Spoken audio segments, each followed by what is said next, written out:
Welcome to this ultimate guide for Zoe.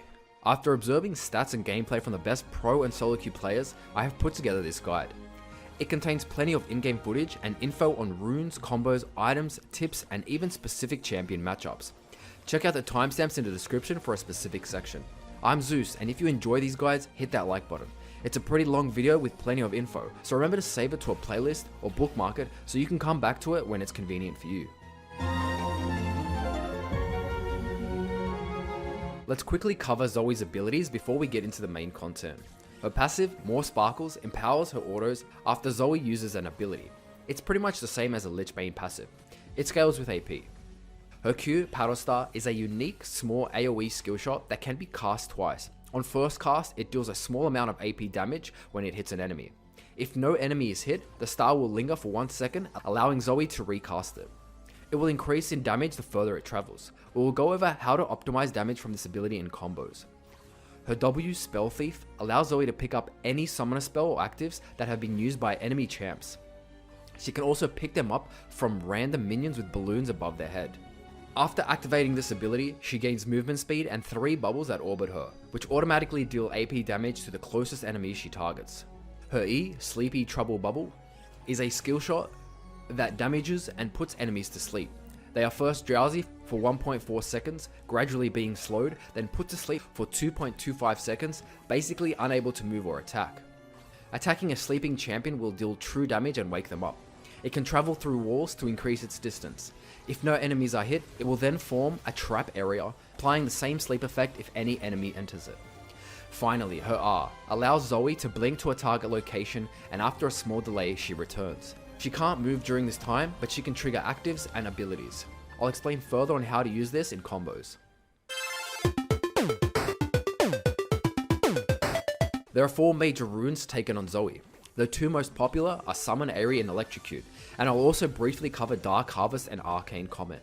Let's first cover Electrocute. Here is a cheat sheet if you want to try this out ASAP. This rune works best when you want to prioritize burst to a single target. A simple EQ auto combo will proc Electrocute for some extra damage. All the first 3 keystones are viable. Sudden Impact will help Zoe deal extra damage anytime she ults or uses certain W actives. Taste of Blood is an option for sustain, healing you when you damage a champion. Cheap Shot synergizes well with her burst playstyle. If you land E or use a movement impairing active from W, it will deal extra true damage. Eyeball Collection as the second keystone, helping Zoe snowball by gaining some AP on takedowns. Ghost Pourer is viable, but I would highly recommend placing the Pourer in enemy territory to activate the extra AP. And for one of the last keystones, Ravenous Hunter, more popular choice, helps Zoe maintain HP, especially when fully stacked. Relentless Hunter is viable, increasing Zoe's out of combat movement speed. Plan on roaming or just generally need movement speed, this might be a better option. There are 2 options for the second path. From Inspiration, you want to take Minion Dematerializer for the extra damage to minions, helping you push waves faster and pick up some extra CS. Cosmic Insight for the CDR in multiple areas. Magical Footwear is cost effective if you're willing to sacrifice movement speed early on. Perfect Timing can be effective to counter some champs like Zed, and if you eventually want to purchase Sonya's. Tonic for the extra clutch heal in those close 1v1 fights, and slight movement speed. Finally, Biscuit Delivery for sustain in HP and mana.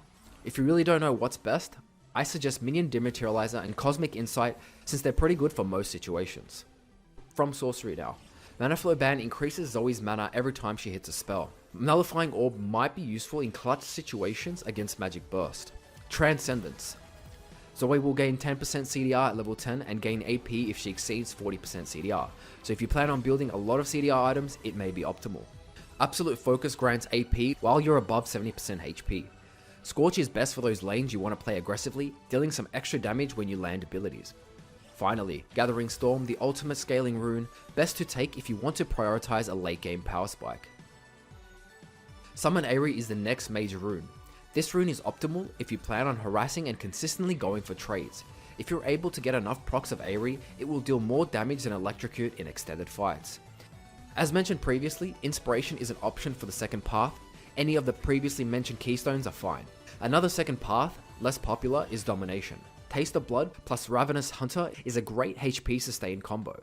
Dark Harvest is viable as another major rune. It will permanently increase the damage you deal on champs below 50% HP, as well as resetting this passive on enemy takedowns.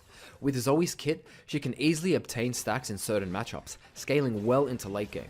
However, it does lack consistent damage and threat early game compared to Electrocute. If you're thinking about taking Dark Harvest, just swap it with Electrocute in the previously mentioned cheat sheet. Arcane Comet is the final viable major rune that can be swapped with Summon Aerie. It has a bigger CD than Aerie, but more damage.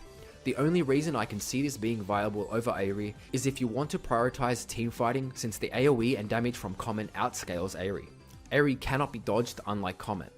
It's very hard to recommend this over Aerie, but since there is a small percentage of players who use it, it deserves a brief mention. One of the most common starts on Zoe is Doran's Ring plus 2 HP pots. HP, AP, mana, and extra damage to minions provides everything she needs for the early laning phase. A highly suggested start, however, is Corruption Potion. Although it provides no stats, the HP plus mana regen plus the extra burn damage when Zoe attacks an enemy champion is perfect for lanes that you can constantly harass and trade. On your first back, a Dark Seal synergizes well with Corruption, as well as giving you the extra stats. You want to finish your Lost Chapter ASAP, as this will provide you with the mana and AP to spam abilities, whether to poke or wave clear.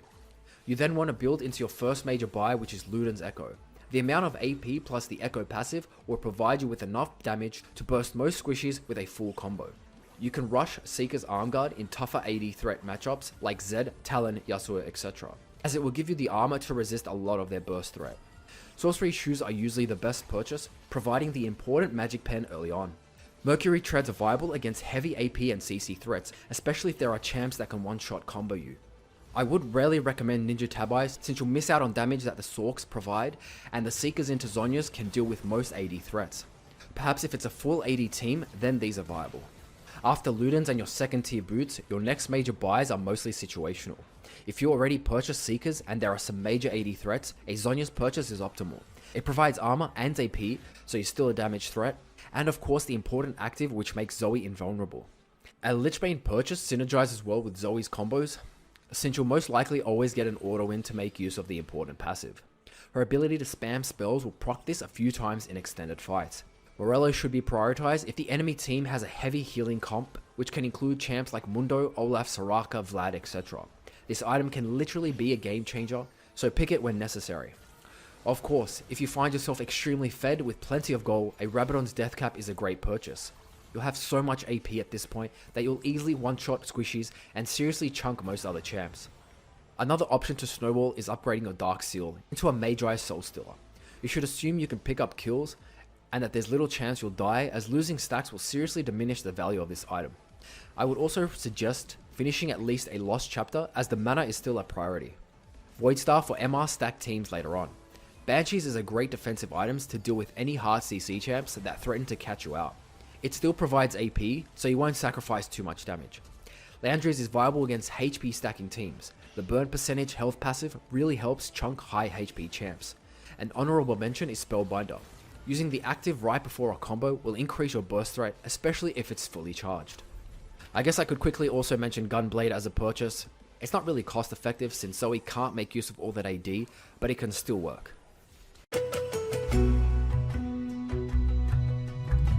Flash is the first and most optimal summoner, providing a blink, whether to escape or catch an enemy. It's perfect for Zoe. As for your second summoner spell, Ignite is the most popular, providing true damage over time and a Grievous Wound passive to decrease healing. It increases your chance to pick up kills, especially in laning phase.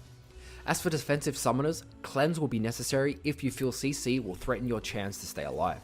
Hard CC champs like Liss or Syndra will be a huge threat, especially if followed up by a gank. Barrier can help against mostly AP burst champs.